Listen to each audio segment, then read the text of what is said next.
इस बहुत important question को आज हम समझेंगे एक एसएससी सीजीएल दिसंबर 2022 के क्वेश्चन से।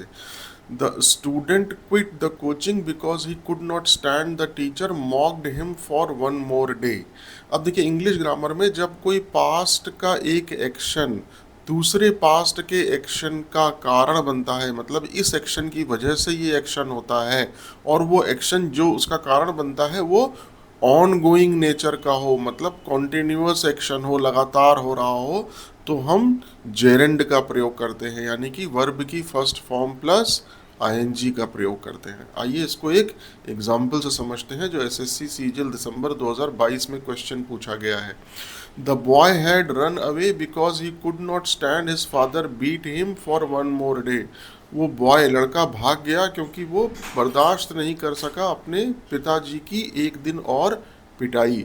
अब वन मोर डे ये बता रहा है कि उसके फादर उसको पहले भी मारते थे और आगे भी मारेंगे, ये सोच के वो बर्दाश्त नहीं कर पाया। तो चूंकि एक एक्शन दूसरे एक्शन के का कारण बन रहा है और वो एक्शन कॉन्टिन्यूअस नेचर का है, ऑनगोइंग नेचर का है, तो जेरेंड का प्रयोग करेंगे। हिज फादर बीटिंग हिम होगा, बीट नहीं होगा। ये क्वेश्चन एसएससी सीजीएल दिसंबर 2022 में पूछा गया था। आइए एक और एग्जांपल से समझते हैं। He could not focus on his studies because his phone बीप्ड।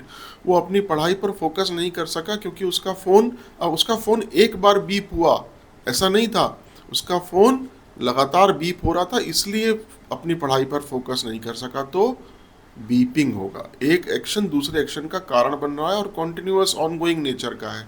आइए अपने क्वेश्चन पे आते हैं। स्टूडेंट ने कोचिंग छोड़ दी क्योंकि वो बर्दाश्त नहीं कर सका उसका टीचर का मजाक उड़ाना।